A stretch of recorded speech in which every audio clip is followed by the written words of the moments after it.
I think Prima is high out of her mind in this episode. Oh, so it's not just that she's like stoned.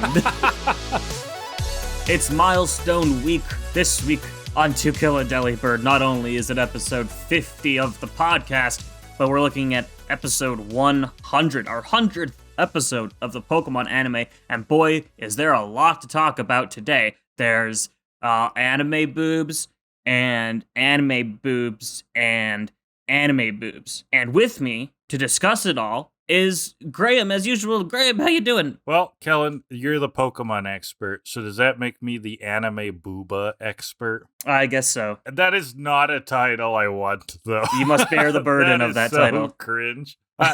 There's been kind of this like meta, I guess, in like anime content creators where they've just embraced the degeneracy and will like full on talk about anime booba this, anime booba that. All they'll do episodes about hentai for fuck's sake. And it's like, well, on one hand, all right, that's good. You're sexually liberated, but on the Someone's other got hand, to talk about it.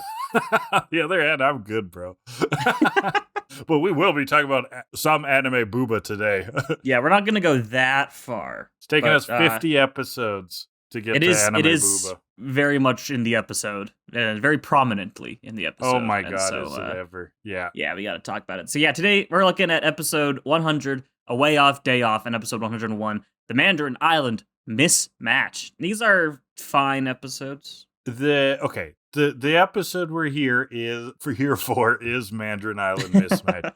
Yeah, if you want the boobs, you gotta wait. It's not in rotation anymore, but not because of the booba. It's because of Jinx. Because of Jinx. Yeah, you gotta go back to an older episode where we've discussed the Jinx controversy, but basically to avoid possible discriminatory, I guess, images, they don't re-release episodes with the old Jinx design in it. Mm-hmm. So if you're viewing on Pokemon.com or Netflix or some other release likelihood, this episode isn't in there. But it's weird because it could have been pulled for other reasons. It's just like kind of misogynistic. But anyway. Well, there was a scene that was edited. Yeah. But that's about it. You mean there's a scene that got breast reduction surgery? Yeah, pretty much. There is a thumbnail, and Bulbapedia has a very thorough breakdown of this, where the original version has like Ash talking, and in front of him is just Prima's chest, like on display. And then they edited that to like have her turned a little, actually facing Ash, which makes a little more sense. Yeah. So it's wild. But before we get there, we have to talk about the first episode, which is about as filler as filler gets. What I was setting up. Episode 100, right? Big milestone, like you said. We got miles of stones. And stoned you must be to enjoy that episode. I think we found it, Kellan. Episode 100 was my least favorite episode so far. It is the most filler episode in the last 100 episodes. It so means boring. Nothing. It is so boring. When I was done with it, I told Shauna, I told my wife, that was horrible. I just watched a horrible episode of Pokemon. The whole thing, we can just recap it right now. It's they go to an island, they eat some fruit. They're like, hey, there's all of us here. Cool. And that's the episode. Let's move on. Yeah, that's actually it. But we are going to do a real recap, of course. And we will split it open, much like they did the fruit on the island. We will not make sandwiches out of them because fruit doesn't belong in sandwiches. I'm sorry. And we already ate. So true. So that's what we're doing. We're lounging around on an island, and then we're getting degenerate. Mm-hmm. Yes. Now, we do that every week, but still. Different kind of degenerate. I think we usually get degenerate with wordplay. Yeah, probably. Wordplay degens. English major degens. Yeah. Neither of us are English major. God, we're posers. Shoot me. I will anyways. Yeah, what's going on, Kellan? Anything interesting this week? What have I done this week? Not much of anything. I've been watching Squid Game The Challenge. Let's hear it. Yeah. You told me about this, right? I don't think so. Oh. No. Did you watch Squid Game? Of course. We have talked about Squid Game on the podcast, I think. Yes, but not Squid Game The Challenge. Right. This is the reality show version. Yeah. So they made it IRL, which, I mean, you could make an argument that kind of flies in the face of the entire point of Squid Game in the first place, the entire message. But Firstly, the creator was like fine with it. He was on the set and stuff. B, they're straight up giving out $4.5 million to someone. Wow. So I mean, it's whatever. But it's really funny at times because they gave every player an ink pack to wear. And when they're eliminated from the game, their ink pack goes off, like they've been they have to shot, pretend they've been killed, and they fall over like they're dead. It's so funny. I love it. It's incredible. I was gonna ask you if they actually shot the people. Yeah, that was my third point. They're not actually killing people. So no actual death. Got it. For a show that had 456 contestants, it's actually very good. It's very interesting. We meet a lot of people. The storylines are very, very good, and they added bits of social gameplay as well into it. Basically, to replace the parts of Squid Game where they straight up murdered each other. Yeah, gotcha. Yeah. But yeah, it's very entertaining. It's very good. I can't believe Netflix ripped off Mr. Beast like this. Oh, how could they? One part that I really like, if you don't want spoilers for Squid Game The Challenge, jump ahead a couple minutes. But one part I really liked, remember the marbles from Squid Game? Marble game? Yeah. And how they were like, part. You need to get into teams of 2, and then they turn it around and be like, one of you will die. Yeah. So in Squid Game The Challenge, what they did was they had a few players volunteer for a chore to do, and if they completed the chore in the allotted time, they would win a treat for the dorm for all the contestants that were remaining. And they did the chore, they succeeded, and the reward was a picnic. And they were like, okay, everyone get in pairs of 2, come grab your picnic blanket and your picnic basket and sit down and enjoy your picnic. And as soon as they'd said pair off in 2s, I was like, oh no, this is a trap. It's a trap, everybody. Definitely. And so they sat down on their picnic blankets, and one of the guys opened up the false bottom of their picnic basket, and boom, right in there, packet of marbles. Wow. And then it was they had great. to do the thing. Yeah, and then one of the pairs that was still remaining was a mother and son, so they had to eliminate each other. It was sweet. It was so good. Nothing better than turning a mother and son against each other, right, Kellan? It's wonderful. Love it. Anyway, that's what I've been doing this week. That's cool. You want to get into it? You want to get into the weird, get into the wacky? Give me your weird fucking list that you're doing. All right, so we were talking about the Mandarin Island Miss Match, and the whole thing is if you look up the thumbnail of this item, go on Bulbapedia, check the thumbnail. It's got just gratuitous, misogynistic character design going on. It's little Ash standing next to giant cleavage. And we will refer to this phenomenon in anime of like really over-sexing female characters as anime booba. Now that is a technical term, anime booba. Got it? Got it, folks? Scientific. Booba. So, if we can have anime booba in our children's shows, where else can we have it? So I'm going to list off the top 10 most inappropriate places to encounter anime booba. You ready? I'm sure. Number 10, the vet office. Walk in, you've got your cat there. Oh my god, my cat has what? It's gonna cost me how much? On the wall, anime booba. Does that make the situation better or worse? I don't know. Might soften the blow. Maybe. Number 9, in-flight safety guides. You know, in an airplane, you get those little instruction manuals. But what if they were all boobed up? I don't like this list. Would that list. be disturbing? Everyone would just feel uncomfortable. Yeah, number 8. It's kind of like you watching a movie on a plane, and then suddenly there's a sex scene. Yeah. You've all been there, and you're like, oh, God. I'm not watching this. Oh, You're God, watching this. am I'm I not. a weirdo? Number 8, your grandparents' funeral. Oh, no. Oh, who invited the black sheep cousins? Come on. What are you doing? You're ruining everything. Cover up your hentai shirt. Jesus Christ. Grandpa would have loved it. All right. Number 7, a religious studies textbook. You're in your Christian ethics classroom. You open it up to learn about the parable of Jesus and the fish and bread and stuff, and boom, Jesus has giant anime booba. What if anime is my religion? Very nice. Was it a comic book guy impression? Not really, just a kind of a neckbeard type of thing. Just general. Just general degeneracy. Well, number 6, and this is worst list ever. It really is. Number 6. This one is a little bit philosophically haunting to me. The waiting room of a plastic surgeon's office. That's just before and after. That's what I mean. Do you think there's people that are like, make me look like Prima of the Elite Four? Please. Number 5. Number 5. School, specifically during a test. This was Shauna's. I don't know why. During a test makes it worse. But I think there's something about like your head down, you're crunching the numbers, and you look up, and there's like a poster on the wall, Boom. and you're like, what the fuck?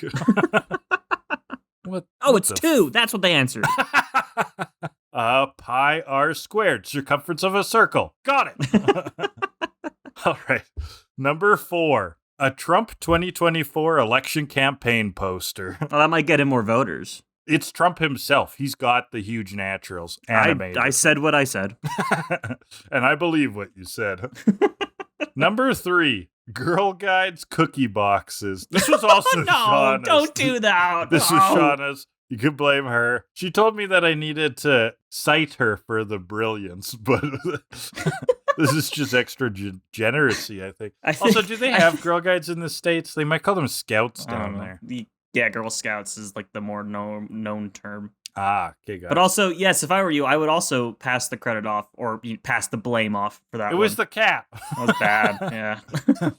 the cat farted. Okay. Number 2, a children's hospital fundraiser. No, keep it away from the kids. Jesus We're reviewing Christ. a kid's cartoon, Kellan. They started it. That doesn't make it right. I am going to keep it far away from the kids for number 1. You ready? Good. What is it? Your dad's computer desktop. Aw, no. Most awkward place to run into it. Oh, God, Dad, not only are you kind of gross, but you're a weeb? This is how I find out? My life is ruined. What have I been poured into?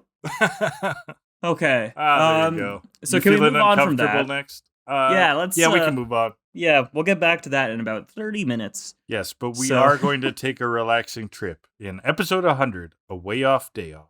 We're on the sea, on Lapras. Everyone is bored as fuck. And Sad. Ash is hungry, as normal. He's hungry because he's been thinking about eating all day. All day long. Which who doesn't? Let's be real. Yep. So Pikachu is the one that sees an island on the horizon this time. Good It's eyes. Orange Island's tradition. What are your Pikachu an island. eyes see, Pikachu? So they're off to that island, but what's right behind them? It's Jigglypuff. Of course. Of course, Jigglypuff. Gotta set it up. I feel like they do that sometimes, not even knowing if they'll use her. They're like, just in case we need her. You throw her in the beginning scene. If we don't, you need her, then whatever. It's nothing. Whatever. Yeah. So on the island, I don't believe we ever get a name for this island. I'm just gonna call it Citrus Island because that's what all of them are named after. So on Citrus Island, Pikachu and Togepi, they run off to play. It's very cute. The island seems devoid of any humans. Yeah, completely empty. They're just letting all their Pokemon out. Goldie and Staryu, Lapras go off in the water. Having fun with Lapras, yeah. And then Ash gets hit by a meteor. He thinks it's a meteor. But it's a seed. It's like a fruit seed. Yeah, and then he invents the theory of gravity. Yeah, he's ashketchum Newton. He ran into the fucking church or something and dropped a broom. Is that what Newton did? I don't know. I know. I don't know that one. I think I got hit with an apple, and that's how he invented gravity. I know, like, what's his name? Diogenes ran in with a chicken and was like, "Behold, a man." I know that one. I don't know that one. Because people were like, a human is a featherless biped. Any featherless biped is a human. So he ran in with a plucked chicken. He was like, "Behold, a man." And they're How like, do you not know that? You knew what we meant, Diogenes. How do you not know that one? That was classic. I don't know. Anyway, so he gets hit by that seed, whatever. It was dropped by a Farfetch'd. All right, so we've seen Farfetch'd before. Duck. He is a duck with a leak. Onion duck. Yeah, amazing. Ash dexes it again, even though he's already seen it. But in fairness, it was far away, and he was like, "Is that what I think it is?" And he dexes it, and it's like, "This is a Farfetch'd." Is that a Butterfree? So I'll let that one slide. And then a whole flock flies off. And these Farfetch'd will have absolutely no bearing on this episode until the very end. It's in which time they have an amazing moment. It is pretty great, but it still has no bearing on anything. So Pikachu and Togepi have found a bunch of these yellow pears with some brown spots, some fruit, and there's fruit all over the place, but the pears are disgustingly sour. Yeah, and Tracy's really smug here. He's like, you don't know which ones are ripe, you dorks. Idiots.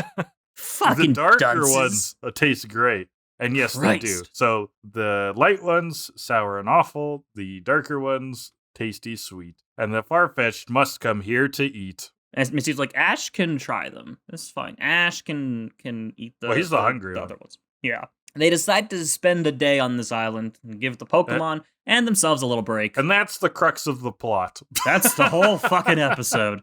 So even Charizard gets to come out. Yeah, He they and let all the Snorlax, Pokemon out. Charizard and Snorlax are immediately asleep. Nap buddies, love it. Yeah. Psyduck is already out. He didn't wait for Misty to send him out. He's like, vacation? Fuck yeah. Something happening? Something not happening? I don't care. I'm Psyduck.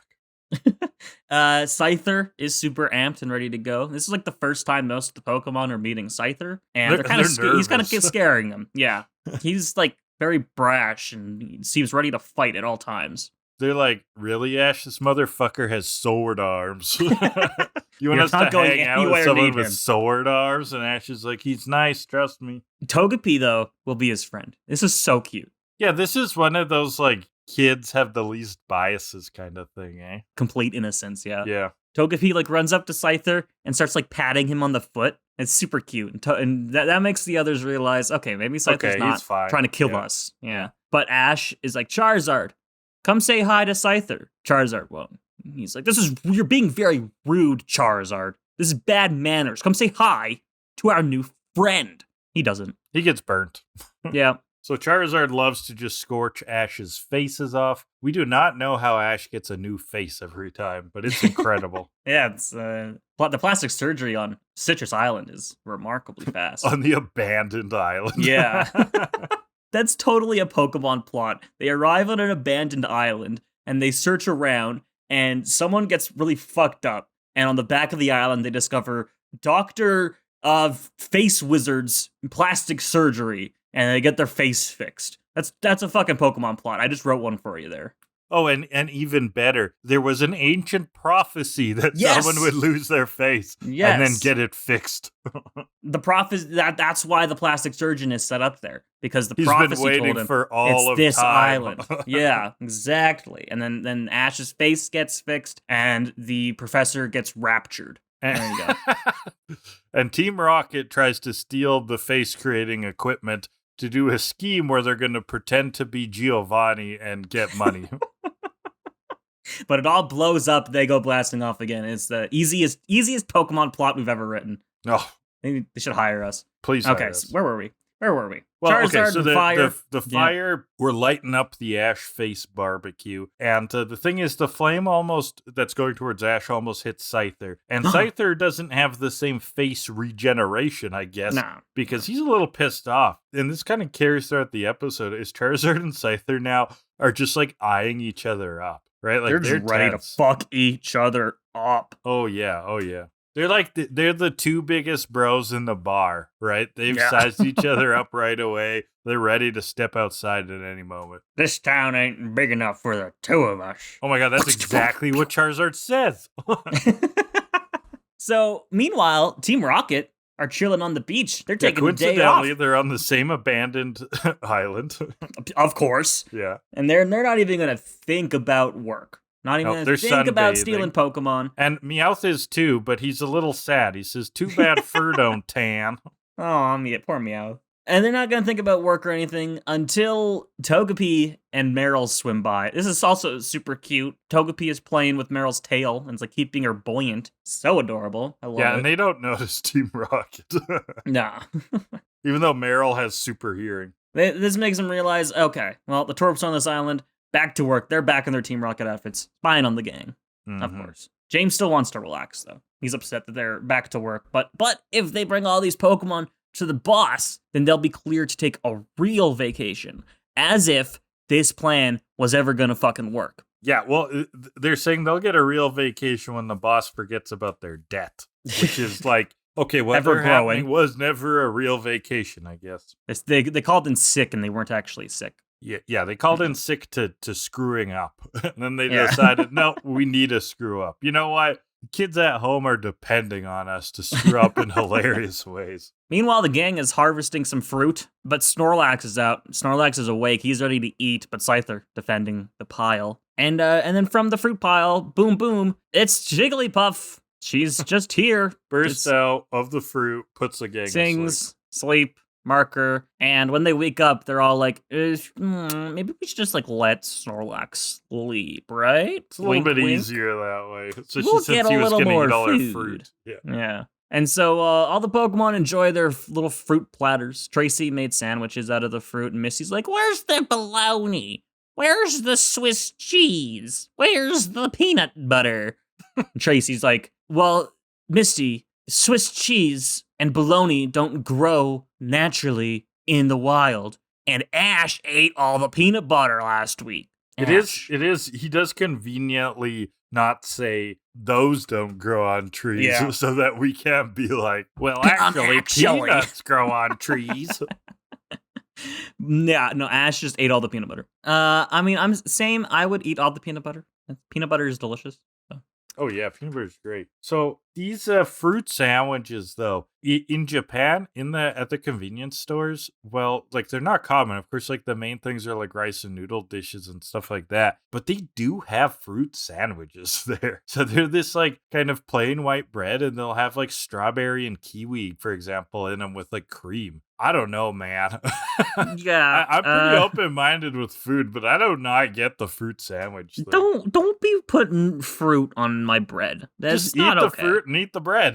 Don't mix them together. Like if you're gonna have fruit and you're gonna have bread, just like make a different sandwich and then have the fruit as a side. Yeah, easy. Yeah, just toast and fruit. I'd rather have. Yeah. Yeah. Or make the fruit into jelly or jam. That would work. Yeah. That's a fruit sandwich. Just put some jelly on some bread. Technically. Either way, Snorlax is awake now, and that's the real threat. This was funny because Misty's like being like, I want bologna. I've never had a fruit sandwich before. And Ash and Tracy are like, oh, and you think they're like shocked about at her. You've never had a fruit sandwich, but it's like, Snorlax, what's wrong, guys? But no, it's Snorlax right behind her, who's stealthily sneaking to snatch up the sandwiches. Oh, excellent Team Rocket at like alliteration. I'm the Team Rocket of this podcast. Let's be real. Yeah. What am I then? The heroes. Aw. Catch the Pokemon. I don't know if that's a good thing. Keep us going on the adventure. You like Pokemon. I'm just a loud, crazy imbecile who can make words sound like other words. Well, we got to continue with this adventure, as boring as it may be. Snorlax eats all the sandwiches. Yeah, it's all right. He eats all the sandwiches. Uh-oh. How could you, Snorlax? And then well, Misty is glad that he at least ate less than usual, but it's still a lot. This where Tracy actually gives us some insight to a question we had was apparently he does eat less when he's in the Pokeball. So Pokeballs do put them into some kind of caloric stasis, possibly, which is interesting. Yeah, he's like he uses less energy while he's inside the Pokeball. But it's like, how much energy does Snorlax use in the first place? He sleeps and eats. That's it. It's just like maintaining that mass. Yeah. Something about it takes an insane amount of energy. Ash, though, is trying to claim that it's not the Pokeball, it's his talent as a trainer. And Misty's like, well, but you haven't trained Snorlax. Like, you just got him. I haven't seen Snorlax trained at all. Yeah. He doesn't jump through hoops. He doesn't do hopscotch. He doesn't do jumping jacks. What do you even do with him, Ash? No tight ropes or trapeze. Snorlax on a trapeze. I'd love to see that. That'd be great. A Snorlax circus. Oh, yes, please. But they can't serve snacks there. They just eat them all. Can't have popcorn at the Snorlax circus. All the peanut packages are just empty. Just decimated. Snorlax Circus is going on the fan art list. I love that idea. I want to see that. So they're washing dishes in the river. As Snorlax sleeps, he ate everything. He's not doing anything. It's not very polite of you, Snorlax. You're not even gonna help with the dishes. You didn't even help with the preparation. You just ate. You're taking it all for granted. Totally. And then we look at Meryl and Togepi, who are getting along real well. It's very cute. They're playing. Like, Meryl's letting Togepi use her tail as a toy. Very adorable. And then there's Scyther and Charizard, who are like, Scyther's like goading Charizard on. They're still so intense. Yeah. Charizard is like just laying down. He's like, nah. And so Scyther's doing like karate in the pond. Mm-hmm. And he's like kind of screaming, like, Scyther! Scyther! Well, he does his exercises. And you can tell he's like doing it for Charizard. He's like, check out my sweet moves. So, at nighttime, everyone's asleep except for one Ash. other sentence. Sweet sentence. Oh? Ash says, I hope Scyther will cut it out and Charizard will keep its cool. Hey-oh. So, at night, everyone's asleep except for Ash. He's not in his sleeping bag. Pikachu wakes up and he's like, oh my god, where's Ash? And we go to Ash. He's pondering the GS ball, looking up at the sky, whatever. Bonds over his badges, him and Pikachu stargaze. It's pretty cute. And then we flash back to the past gym battles, because in this horrible filler of an episode, they couldn't fill an extra 90 seconds. Yeah, like, how to make this bottle episode even worse. Also make it a flashback episode. Hey, they. Well, no, There's just fine. nothing to talk about in this episode. We're talking. We are talking. Barely. Words coming out. Then there's a shooting star. I don't know what the symbolism is in there, and I didn't really care to think about it. Tracy starts sleep talking about the legendary bird. Says it was pretty about funny. Sketching them. Yeah, he's like that. Oh, Moltres, pose for me. Oh, Articuno, you're such a bad boy. Oh, Zapdos. He's electrifyingly sexy. Oh, God. Oh, titillating. So, and then a sparkly dust falls from the air, puts everyone back to sleep. Misty woke up. He was like, Tracy, what the fuck are you talking about? And they go back to sleep. Except Charizard and Scyther, who are off to the side, sleeping in their own sections, because of course they are. We look back. It's Victory Bell's sleep powder. Team Rocket is watching them from above a cliff. Uh-oh. And then James says him and Victory Bell are a knockout combination. And did you notice, which is a good pun, and did you notice this? James's nose gets like really big in this moment. Right. Bulbapedia points this out. It was so weird. Oh, there's a point to it, but it doesn't translate well into like Western. In kind of Western mythological lore, the growing nose would be when you're lying, right? Mm-hmm. This is saying it's because he's being arrogant, which is a trait of the Tengu. And a Tengu has like a long nose, but it's like, I don't know exactly how to describe a Tengu, but it's like a mythological creature. They like live in the mountains and they control wind and stuff like that. And they have long noses. Yeah, I just thought whoever drew this frame's finger slipped. No, it's intentional. It's actually intentional. It was like his nose is growing like he's arrogant. It's just like, okay, yeah. Yeah, that's not really a commonly known thing. Like for a Western audience, you'd make their nose grow if they were lying. Right? Yeah, that does not translate very well. But whatever. So Victory Bell eats James, and then Jesse uses their multi-purpose rocket launcher. They pull this thing out for everything. So handy. They launch out like a bunch of little suction cups. Yeah, on a a multi-plunger. Yeah, they stick to all the Pokemon with incredible aim. Honestly, it's very impressive. Yeah, they're like able to do that. Heat-seeking or something. Yeah. And they start to reel them in. This suction cup like works well for like Squirtle or Bulbasaur, it's got the little who guys. are light. Yeah, but they try to reel in a like 900-pound Snorlax. And I think this thing is certified for like 50 pounds per plunger. It's like a 1 inch in diameter suction cup. It's tiny. Mm-hmm. Also, 1,000 pounds. 1014. Well, it's just is how let's say that this suction suctions really well. It's more about the tensile strength of the cord and the torque coming from the part that winds it up. And Snorlax is a little heavy for that. But it was still a dumb idea. And then Scyther slashes the rope. Uh-oh. And then he and Charizard scream into the night for like 30 seconds. Right. If you want to check, I believe I posted that screen cap on our Twitter this week. Yeah. It's glorious. It's just so drawn out. There's so many drawn out moments in this episode. They had nothing.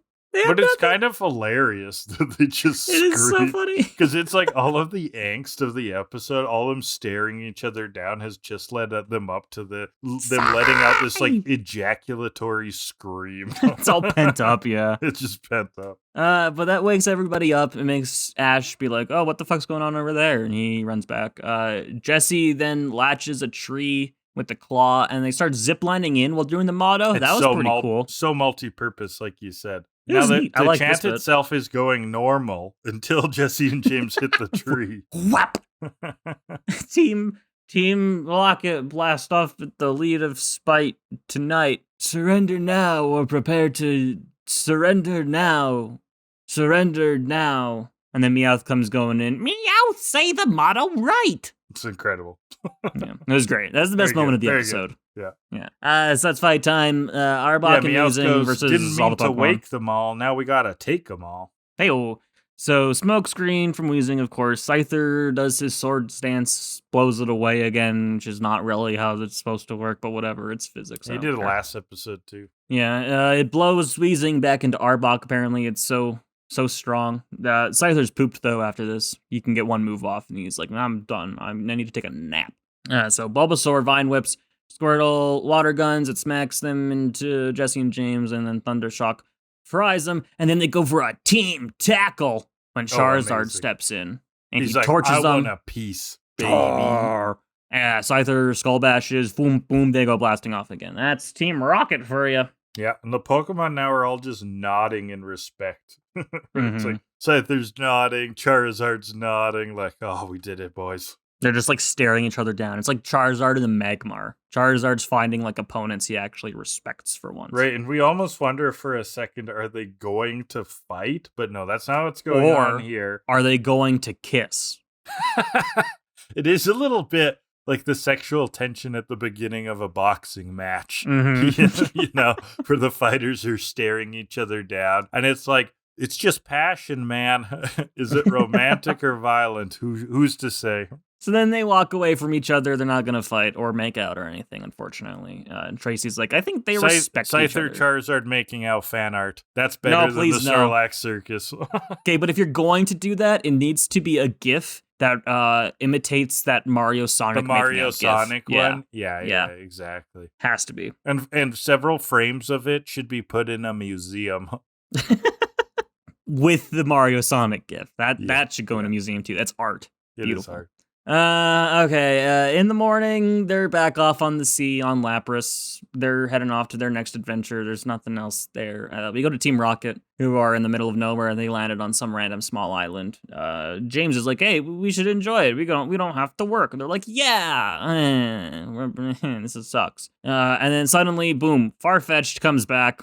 Woo! And that's from the old setup. Yeah, and the whole flock is there, and there's like, maybe they just want to play. And James is like, that's far-fetched. And James's pun is so bad that the Farfetch proceed to beat them with their onions. Yep. Let's give them the old onion smack, boys.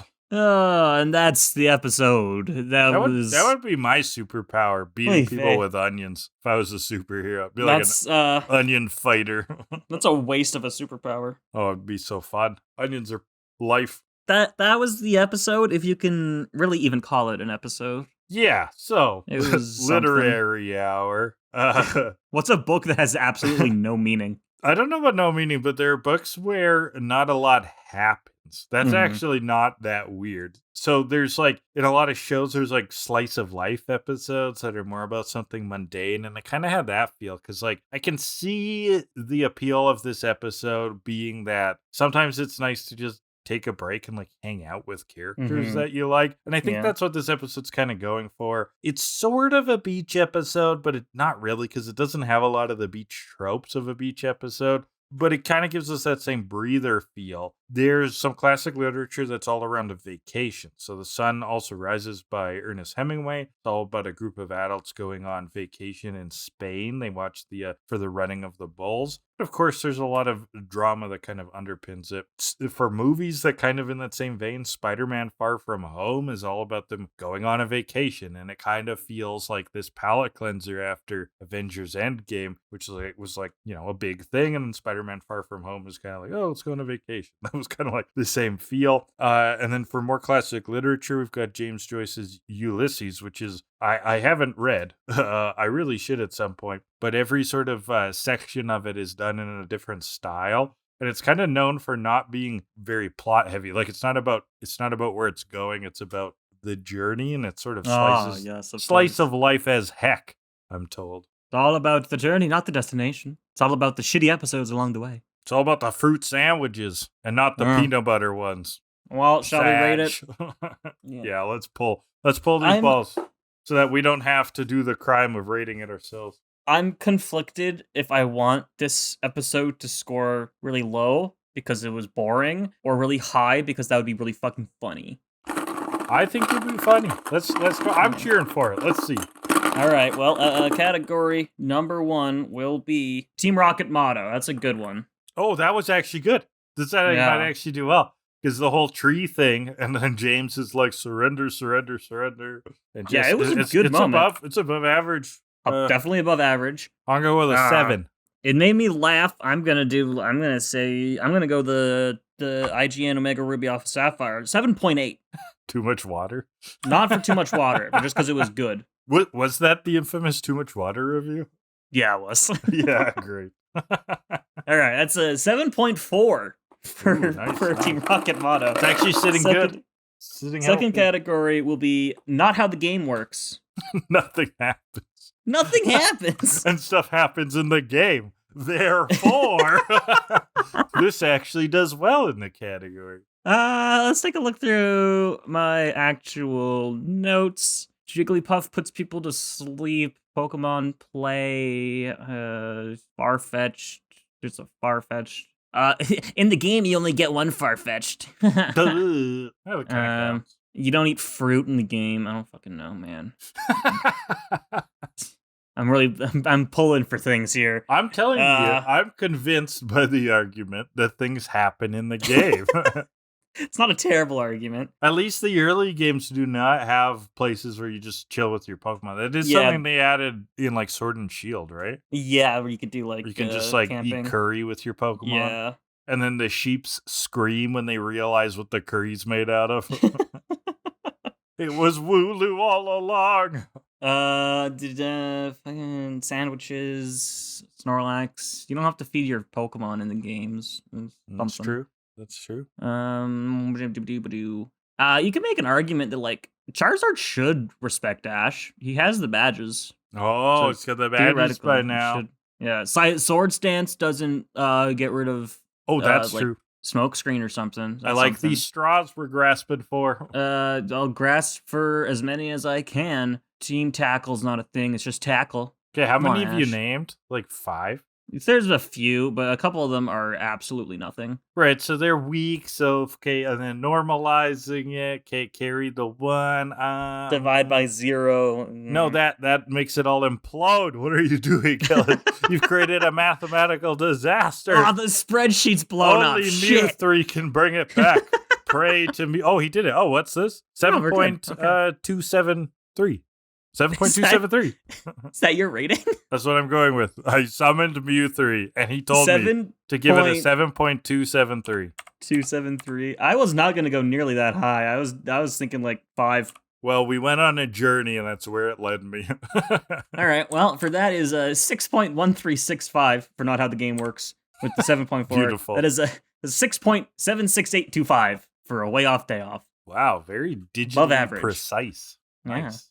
All right, let's get into an actually decent episode, anime booba aside. It's episode 101, the Mandarin Island Miss Match. Not mismatch, Miss Match, M-I-S-S match. And in Japanese, honker's gone bonkers. No, I'm kidding. Kana of the Big Four, ice battle, 2 exclamation marks. You know, that's how you know it's good. Oh, baby. So we're starting this episode already ashore. We're already on an island. Wow, that's new. We're not on the sea. Way to mix things up, Orange Island. Wow. So Ash is fighting people. He's been battling people all over the island. Yeah, the episode opens up with bloodshed. We are mid-war as Ash is on a killing rampage. Yep. Bulbasaur razor leafs a Butterfree to pieces. Which is quad resisted, but okay, whatever. It's a really weak Butterfree. It is a bad matchup for Bulbasaur. Supposed to be, but whatever. Right. Hey, remember that for that's not how the game works. Yeah. Yeah, he's been battling since they got on the island. He's won every single fight since he's been on the island. All 3 of them. He's on a 3 winning streak. Not bad, Ash. Not bad. Yeah, and he's like, I'm unstoppable. I'm invincible. And I'm hungry. Arrogant and unnourished. Yep, very, pretty much as arrogant as Ash gets. We get one of those good reactions from Misty and Tracy here, just like a wah wah. They fall over. Beautiful. They do the thing. It's wonderful. So they eat, they have food, and Tracy runs in. He's like, I've solved the mystery. Straight up detective moment. Yeah, I'm actually a detective. Yeah. They're like, what mystery? He's like, why everybody wants to battle on this island. There's a lecture and battle demonstration by Prima. And Missy's like, her eyes Prima? sparkle, like there's like heart shooting out. Wow, she's fangirling. She's freaking the fuck out. Because this Prima apparently uses water Pokemon, and she's Misty's hero. Ooh. And then from behind them, you hear, I'm a hero, am I? Very sultry. Yeah. She's right behind you, Misty. And she's hot as fuck. Anime boobs and all. This very Prima. gratuitous. Okay, I want to talk about this, the character, and not about the boobs, but just about Prima. So they've changed a number of things here, right? This is more or less supposed to be, from the video games, a member of the Elite Four named Lorelei. Is that correct? Yes. This is Lorelei. This is Lorelei. Her name is Kana in the Japanese, in both game and anime. For some reason, they have named her Prima here. No idea. I looked into it, and there are not good explanations. There are random people on Reddit who very confidently claim that it has to do with matching the lip flaps between the 2-syllable Kana to the 3-syllable Lorelei. But there are plenty of names where they don't care about the lip flaps. So that doesn't make any sense.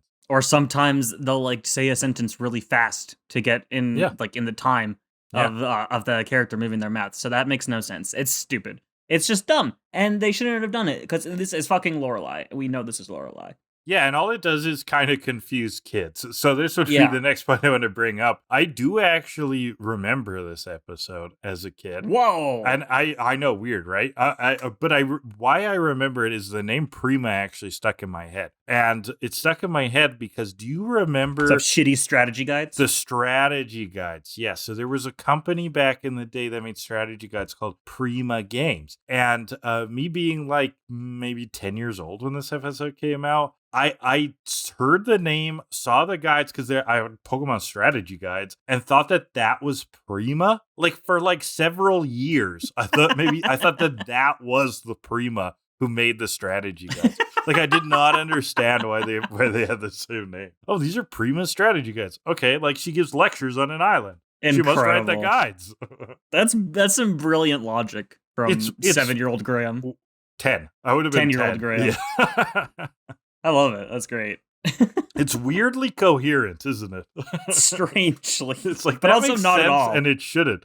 Well, it wouldn't make sense. It doesn't make sense. You're right. It doesn't, no. But within that narrow sort of But I can world see how you got there. Yeah, exactly. And the third thing I wanted to ask you about her is Misty's like losing her shit because she's a hero, a water trainer. She's an ice trainer, right? Yep. Her theme is actually ice in the games. Yep. And the Japanese title says Ice Battle. Mm-hmm. And in the episode, she's using ice attacks predominantly. Yep. So why does Misty think she's a water trader? Because they didn't know what they were doing. I mean, in fairness, her red and blue team, she has 4 water type Pokemon. Okay. But 3 of them are also part ice. The other one is Slowbro. Okay, so the theme's supposed to be ice, but like she does have a lot of water Pokemon, so Misty, like, she's not exactly wrong, even though she's not exactly right either. The only Pokemon of hers from the game we don't see in this episode is Lapras. She has Slowbro, Dugong, Cloyster, and Jinx, and we see all those. Well, and Lapras is like cool. her strongest in the game, isn't it? Looking at it, yes, level-wise tied with Jinx. Oh, okay, the Jinx, right. So they're both. But yeah, I mean, all of the Elite Four are like kind of type specialties, and like kind quasi. of not. Yeah, like Bruno's a fighting type trainer, but he also has 2 Onyx. Agatha's the ghost trainer, but there's only 1 ghost line, so she also has Arbok and Golbat, so she's more of a poison type trainer. she's actually just like creepy, spooky trainer. Yeah. And then Lance is a dragon tamer, but there's only one dragon, line of dragons, so he also has Gyarados and Aerodactyl, or Charizard in Johto. Gen 1 had some type issues. They're lot of figuring them. it out. Yeah. Yeah. Anyway, so that's Prima. Yeah, Lorelei. That's Lorelei. Horrible, annoying. Right. So she had just walked up. I'm a hero, am I? And the gang is gushing, right? Like Misty's like, oh my god, she's here. Tracy wants to sketch. Ash is choking on his food. Hey, at least Tracy asks for permission to sketch her consensual first. sketching for once. Good. You're growing, Tracy? Okay. She just wants to say hi to Togepi, though. It's kind of funny. She just ignores the humans. like weirdly antisocial, right? I think Prima is high out of her mind in this episode. Oh, so it's not just that she's fucking stoned. So they keep trying to make it seem like she's super calm, right? Like she's philosophical. She's philosophical. She's at peace with the universe. You're just saying she's like medicated. She's just fucking zooted. She's got a doctor loose with the painkillers. I think she took a few edibles before she left the house today. Oh, that kind of fits, yeah, because she mostly just is chilling with Pokemon and staring off into the distance, and then saying stuff out of a Canadian wilderness novel. Yeah, I'm cold like ice. It's a whole when the wind blows and the sun shines, the earth is happy, and they're like, "What the fuck are you talking about? What?" And Ash is like, fight me now, fight me, you bitch." Ash, that's rude. Don't say that. We don't call people that. What year is it, Ash? So, Team Rocket are spying. James seems to recognize her. It doesn't really go many places, but whatever. Back to Prima. She's basking in the sunlight. The wind is just speaking. Dramatically ignoring them. Listen, the wind is speaking. And Ash, exactly like we were saying, is just like, I want a battle. Let's do it. It's like the wind can wait. I want a Pokemon battle now. Wind blows all the time. Battles only happen every once in a while. But Prima just keeps talking about the ocean. The waves, the water, the splashing. But Ash is just like, fight me. Fuck Who you, cares? Fuck Let's battle. Fuck. Let's go. And Ash is like, you're afraid of me? Huh? You think I can fucking take you? I can take you right now. I actually liked her sentence here. Feel the salt air on your face, the sea and the sky, one reflecting the other. But you're right. That is straight up opioids coming through. I can hear colors. I can taste sounds. I see dead people. Oh, wrong crossover. Ash thinks she's just afraid. Yeah, because she'll lose if they fight.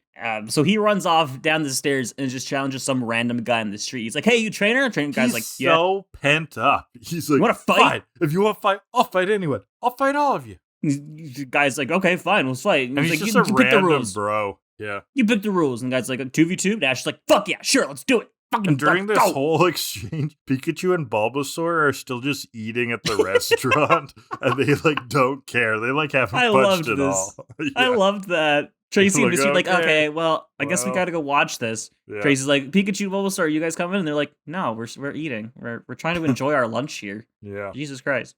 So it'll be a 2v2. We're starting Squirtle versus Persian. Persian comes out. Its tail goes out straight, and Tracy's like, oh, that means it's had a lot of battles.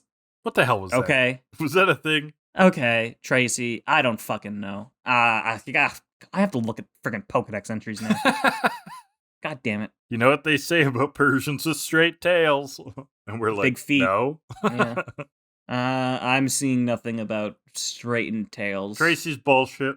Tracy's bullshit. He's just straight up making up shit there. Well, he's a watcher. That's what happens when you watch Pokemon, Graham. You make shit up. You Yeah. hallucinate. Yeah. Anyway, so Squirtle versus Persian. Squirtle goes for a water gun. Persian dodges it. Goes for a thunderbolt. Whoa. Ooh. Where'd that come from? Squirtle goes for a withdraw to defend against it, and then Skull bashes it. Persian's out. Dies. Prima is intensely staring during this whole thing. Mm-hmm. She is basically probably just watching her hands, though. Looking at her hands. Is the room moving, or is it just me? Classic Simpsons joke. If they're called fingers, why don't they ever fing? Oh, there they go. There one goes. I don't know that one. Oh, it's for the one where Homer does medicinal marijuana. Top episode. So, this guy's next Pokemon in this fight is Tauros. Big bad Tauros goes for a tackle. Boom, Squirtle's out. And Ash is like, all right, you want to fight? I'll give you a fight. And he goes for Charizard. Because he can totally handle this thing now. And Misty reminds him, you can't handle him. Ash is like, I think I have enough experience as a trainer to handle anything now, right, Charizard? And Charizard just like looks back at him. Fuck you, scorches him. We get Misty's beautiful, beautiful retort. Now you really look like Ash. Heyo. Heyo. Good one. Tauros goes for a takedown, but Flamethrower just roasts Tauros. And a great, excellent detective line from the other trainer. He goes, oh no, he beat me. Yeah, I wrote that down as well. It's a Hamlet, Polonius. I am slain. I love it. Never gets old. You killed me. Good. From the CDI Zeldas. Excuse me, princess. So this Tauros bro, though, does seem to have Doesn't some give wisdom, credit. because he's like, never send a Pokemon to battle if you don't know how to handle it. Yeah. The Tauros guy is like, bombs? Lamp oil? It's ours, my friend, as long as you have enough rubies. Sorry, Link, I can't give credit. Stop Come quoting back those when you're stupid little, games. Nobody knows what richer. you're talking about. Nobody likes that crap. How do you not know Morshu? It's a classic. Well, I know what you're talking about. That's such a good line. Did you know that somebody took the 2 lines Morshu has and made like an 83-hour YouTube video of Morshu reading the Bible? Wow. No AI. It's just all of his sound bites mushed together. So it sounds horrible. So it's horrible. And it's That's 83 incredible. hours. Wow. That's how long it takes to read the Bible, eh? It's beautiful. Huh. Oh man. Anyway, so yeah, the guy's like, "Hey, you gotta trade your fucking Pokemon, eh?" Pizza pie. Why do they always become New Yorkers? Don't know. So yeah, Charizard's flying around trying to burn the whole city down. He's Ash on a isn't able to get at the ball. rampage. Yeah. And so Prima steps in with Slowbro, and we get the first of like 3 times we see her sending out a Pokemon animation, which is incredibly complicated. Like, it goes It's incredibly all over the place. complicated, a little bit It's good, lewd, like usual. It's like Sailor Moon-esque. She's like doing a transformation, but like just like booba everywhere. It's lewd because the boobs are there, because they drew them that way. But the rest of the animation's actually, it's pretty good. I like it. And True. They got their money's worth by using it 3 times in one episode. Yeah, how would you describe? She's doing like a ballerina spin around kind of thing. I don't know. Yeah, it's big, and the camera goes like all over the place. Boom, boom, zoom in, zoom out, and then Pokeball go, whoop-de-doo. Slowbro's here. And Tracy goes, "How can a Slowbro beat a Charizard?" Probably pretty Tracy, well. I think It's a they'll water show type. us. So she goes for a Disable, which freezes Charizard in the air. Yeah, and it Brings basically him works down. like it does when Psyduck uses it, where Yeah, it's like a telekinesis, basically. yeah, which is not how Disable works in the game. But Just brings disables a Charizard down to move. land with this glowing blue telekinesis. And then Prima reminds Ash, now use the Pokeball. Yeah, you can put it in now. In which she That's- scolds him. Charizard needs training. Yeah, you realize she doesn't. Ash, you don't know what the fuck you're doing. Right, and Ash doesn't back down. He has No, of just course not. he's seen irrefutable proof that he is being immature and brash and over his stature, and he still is sassy back to Prima. He's like, I was top 16 in the Indigo League. And Prima goes, "You just don't get it, man." And You she's gotta see the piecing. world through a different lens. You gotta like be Imagine if there were one. no countries, man. No Imagine if religion, we- too. Imagine if we all spoke one language and that language was love. And Esperanto. And Spanish. I like Spanish a lot. So she invites them to her demonstration, and then we go straight to the demonstration. This was the point where I was like, oh my god, they're doing this all the time. Because every time they like introduce Prima or something, they pan up her body, up her character model, Yeah. and they go really fast until they hit the anime boobs, in which case the pan slows down They just tremendously. pause. I Yeah. know. It's a kid's show. It's so weird. Okay. Oh man. But Team Rocket are here as snack vendors. That's yeah, fun. love it. Like their outfits. And They they're won't do thinking anything. about stealing Prima's Pokemon. Mm-hmm. But she destroys all the opponents that she has here. Yeah, it's basically Easy peasy. just her beating people back to back. So Slowbro Yeah. beats up a Machamp. And then something beats up a fucking I think it's Kadabra. a Dugong against a Cubone. Dugong? And then a Cloyster beating up an Alakazam. Yeah, or was it? Freezes the Alakazam solid. It might be It a was, Kadabra. Yeah. I think it was a Kadabra, but it said Alakazam. Ah, fooled me. Yeah. Anyway, so it's after that she invited them back to her house for some reason. Tracy and Misty are totally that was fawning over this house. surprising too. Yeah, Like that was these odd. random kids who are causing her trouble. She's like, "Come back to my house and have tea." So now they're having tea with Prima, and Tracy and Misty are just complimenting her, like, "Oh my god, Yeah. you're so amazing." And Ash is like, "Oh, I figured it out." More good detective moments. He's like, "You're trying to use perverse psychology on me." Wait, he doesn't say perverse, does he? Yes, he does. What? I didn't catch that. So he means to say reverse psychology. Yeah. He messes it up, says perverse psychology. Yeah. This is a perverse episode in a lot of ways. Yeah. Well, but Prima starts talking about everyone has their own battle style, man. I'm like water. I go with the flow, but become unforgivable as ice and then melt and flow on, dude. I actually think that's sick as fuck. I go with the flow, and then I get frozen and cold and frigid, and then I'm okay again. All right. All right. Yeah, and you can see Blaine, is like, whoo, scorching hot, ready Yeah. to go. The most important strength is knowing where your true strength lies, man. And then Ash is like, good, because I'm really strong. He still doesn't get it. Prima's like, true strength lies inside. You got to share your heart with the Pokemon. And Ash is still fuming. He's like, fuck what you're saying. Fuck hearts. Fuck true strength. Let's battle. I Raw want power, that battle. baby. But what Prima's saying really speaks to Misty and Tracy. They're like snaps all around, the Oh, they poetry get it. club. They They're get it. there for it. But Ash ain't taking any of it in. He's being just as cocky as he always is. There, so she accepts his challenge. Finally, they're gonna do 1v1, and she's like, "I won't go easy on you." But he's like, "I studied your battle style at the demonstration. I know exactly how to beat you." And he doesn't. Nope. Nope. It's Pikachu versus Cloyster in this fight. And he's like, I knew she'd use a water Pokemon.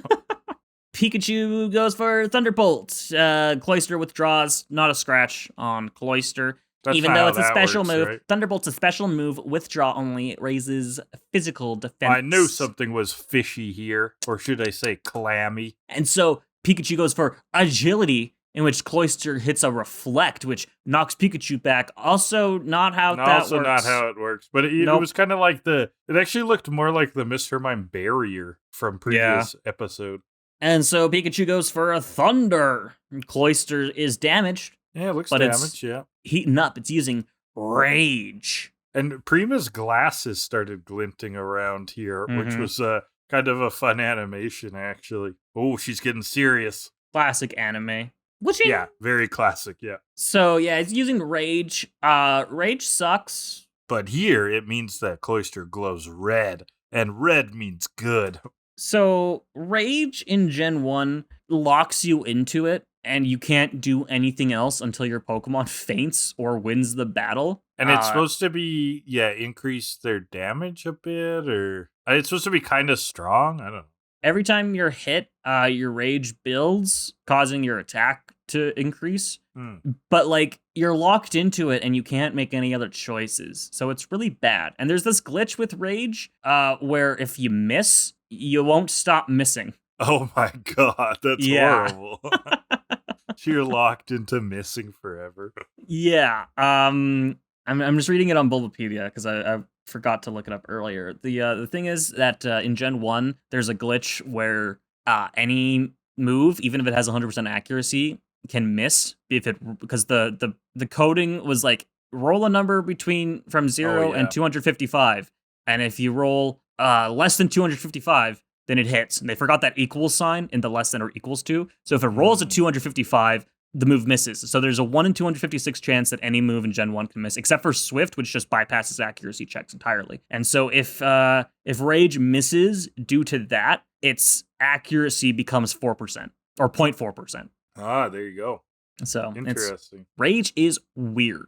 That is very weird.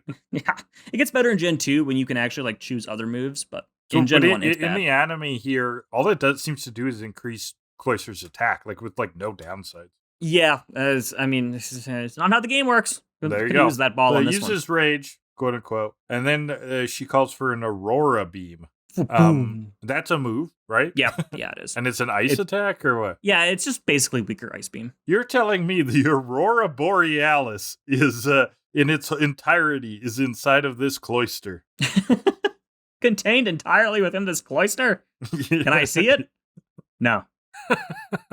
I hope everyone knows the steamed hams meme. You better. So, Aurora Beam hits Pikachu in the face, and then Takedown knocks Pikachu out. Prima has won, and she gives it to him again. He has confidence in your skills, but you don't become a Pokemon master just by using your skills. Yeah, you forget who truly does the battling here. Who's actually, like, getting hurt here. Yeah, who's actually on the front lines? You're acting like a CEO who forgets to pay his workers. Forgets, in quotes. Yeah. So, she tells him he needs to experience defeat to actually grow as a trainer. I thought we covered this in the League episodes, but whatever. I thought we've got over this trope already. And rely on the love of the people and Pokemon around him. He has to become closer to his Pokemon than ever before, battling side by side with them, and he'll learn not only about his Pokemon, but himself. And Ash is ready to prove himself. Side by side was kind of interesting because I suddenly pictured Ash like having to punching Gary while his Pokemon battle. Fucking clocks him. You must clock Gary. So Ash is ready to prove himself, but Team Rocket coming from above in the balloon. They're like, it's a good speech you gave there. Is your lecture available on CD? And Prima's like, tape only, 1895.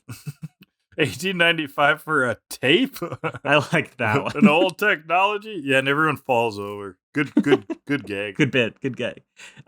So prepare for trouble and defeat. Make a double Miss Elite. Those are your changes. And then the prepare typical chant. Fight, Miss Elite was kind of a cool call out because I mean, it clearly is Canna of the Elite Four. They keep missing that. So their original plan was to steal Prima's Pokemon, but then they realized we can't beat her. She's way too strong. So we'll just take Pikachu while he's injured.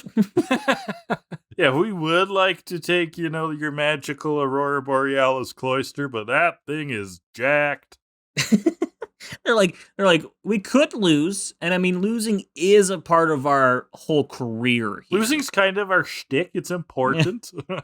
And so Ash is about to fight them. Prima's like, no. I got this. I'll cool them down with Jinx. So Jinx comes out. And so the episode gets banned immediately. Jinx uses insensitive depiction. It's super effective. Yeah, canceled. Jinx gets canceled. Okay. So she calls for an ice beam, and so Jinx punches them with ice punch. That was an error for the dub. And James has the cold shoulder and everything else. Hey-oh. Yeah, freezes Team Rocket in a block of ice, then goes for Blizzard. And Team Rocket go blasting off again as the ice sparkles in the sky. And this is where it really clicked with me. How that zooted Prima she is high as fuck because she just looks up and she goes, "The ice is nice." That is what she says, word for word. Yeah. Well, In my notes. she's just watching it twinkle. Yeah, I put that in quotes in my notes, and then right next to it is Prima is high as hell because She's she like, is. bro, this is trippy. So after all that's cleared out, Prima tells them that the nearest gym is on Trovita, which you can get to on the other side of the island, and then across the bay. And so they're off to Trovita, where they're all going to take some lessons away from Prima, in which I assume will be entirely forgotten by next episode. Absolutely. And they head off to Trovita Island, and that... If Ash is ever in trouble, he'll listen to the wind. Misty's going to go with the flow, and Tracy's going to be a team with his Pokemon. Yeah, sure. And that is the episode. Better episode than the last one. Oh, yeah, definitely. Okay, so for Literary Hour, the trope I was thinking about was this one where a character is like so fixated on continuing to fight that they kind of don't identify when they should stop, right? So like there are successes, they keep rolling, that goes to their head, and they won't stop, right? Mm-hmm. So Warhammer 40K, this is like pulp sci-fi. Well, it's like a model tabletop game, but there's like a whole bunch of books about them to explain the lore. And it's basically the deal with like a lot of characters in that. But the Space Marines, that they're all just like berserkers. They fight too much. Their culture's about fighting. Dollar in the Jar in the Silmarillion by Tolkien. There's this badass elf named Feanor who is, winning a lot of battles, doing some great things, but he keeps fighting. And in one great battle, he like runs ahead and is like fighting people by himself. And the line is like, and there were Balrogs. He's like fighting Balrogs by himself. Like in the original Lord of the Rings, like one Balrog is like the Bane of Durin, like destroyer of the dwarven mines in Moria. So, it's a big deal. And Feanor's fighting all these Balrogs. That's some badass shit. Real life. Let's go to history. You love when I quote something from literature that's actually real life. Napoleon and Waterloo. This was Ash's Waterloo. He had been sweeping across Europe. France as an empire had seen might like it never had before, when finally he meets his greatest downfall, the Battle of Waterloo. And I don't know what happens to Napoleon. He's like sent to an island, right? The island of Helena or something. Excommunicated from France to live his days there. I know nothing about Napoleon, so... Well, there's a new movie out right now. You could learn. I hear it's not particularly historically accurate. Oh, really? Are there dragons? And then Napoleon rode the dragon into battle. I love the part where the Enterprise showed up. When Zeus came down from the mountains. Best part. Love that part got of Waterloo. A little weird, but I was into it. All right, let's rate this one. Category number 1 will be the repetition. How repetitive is this episode? Well, they use... Prima's like repetition within the episode. They use Prima's animation. Yes, that's true. This is the millionth time Ash has been like, I can control Charizard, and Charizard does not allow that. Totally. And you even pointed out how we've had this lesson before. Yeah. About dealing with defeat. It's flipped a little bit though, where it's like instead of just hitting defeat, it's about like an overwhelming arrogance. But no, I think you're right. It's repetitive in that sense. On the other side of things, on the originality side, this is like the first real time where we're getting the whole anime boob trope. True. Prima's original character for now. Yeah. It's also nice when we see Misty sort of being like tied into things, right? Like, okay, she's like impressed by this character. So it's a medium one. I think the biggest pro for this being repetitive is the reuse of the morals that we've had time and time again. I would be remiss to not do this on this episode. I'm giving it a 6.9. Okay. And then I'll give it an 8.0085. Do you get it? Yes, I get it. Okay. That's so fun. We're mature. We're very mature. So that's a 7.45425 for repetition. Oh, wow. And now if I pull animation, we're giving it the same rating. Yeah. It's Misty's exasperation. She's not exasperated. She's not particularly, no. Well, okay, she does have some reactions, though. You know, Ash, Ash why are you being using hungry Charizard? again right at the beginning. Yeah, Ash using Charizard. She's exasperated with Ash, actually. Yeah. in this, Well, she always especially is. since exactly, but that's what it's all about, right? Yeah. Yeah, definitely towards the Charizard situation. You really look like Ash.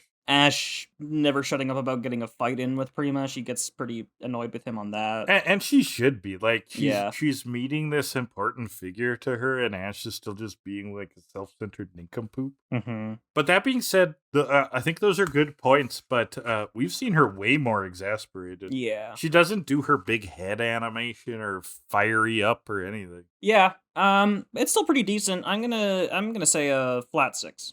Well, I'm going to give it a 4.20 for Prima being zooted. That's a 5.1 for Misty Exasperation, We which got gives 3 this out episode... of 4 meme answers for the scores this week.